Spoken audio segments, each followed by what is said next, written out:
各位觀眾大家好，我係邦叔 Uncle Bong，卡嘉地嘅地產經紀。轉一年新一年，今日係大年初一，我祝大家馬年大吉。我祝大家馬到功成。嗱，前上一集呢，我哋介紹咗新屋，好多觀眾都有興趣喎。馬年嘅第一集，我哋決定加碼。好啊，一於一馬當先。粵語嘅影視 YouTube 頻道，需要你嘅支持，記得訂閱、like 同埋 share。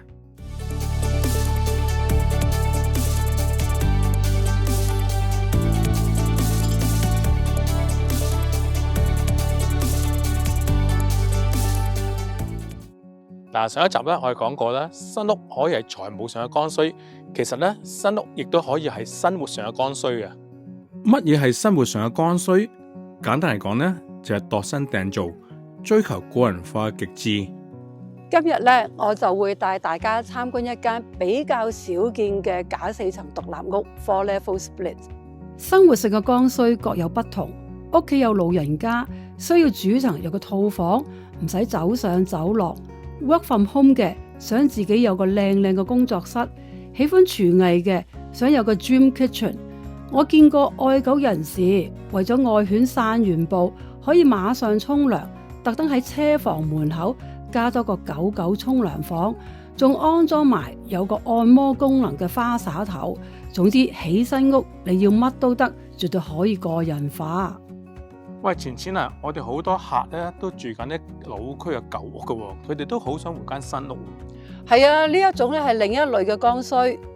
諗翻當日移民，好多人揾屋都係揾校網區，結果一住就10幾20年。而家仔大女大，開始空巢，間屋又開始老化啦。整完呢樣整嗰樣，與其花10幾萬去裝修，不如索性換間新屋，順便 downsize。利用舊屋嘅地價升值，達到財富自由。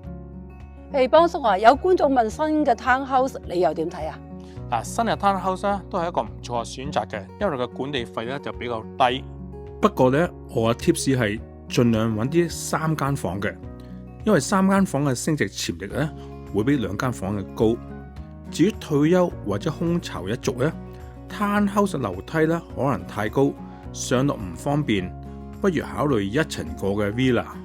邦叔啊，有觀眾咧就問喺冬天起新屋咧會唔會好唔方便㗎？咁咧就真係見仁見智啦。好處係一般冬天咧市場比較靜，建築商咧往往有啲促銷，搞啲優惠，例如送啲 upgrade 或者可以合法出租嘅 basement。但壞處係天寒地凍，大雪紛飛，視野又睇唔清，好容易對個 lot 咧作出錯誤嘅判斷。客人呢需要有一個好有經驗嘅經紀同佢哋揀咯。今集咧我哋先講到呢度啦。如果大家對新屋有興趣嘅，歡迎聯絡我或者喺下面留言。多謝大家收睇，我哋下一集再見，拜拜。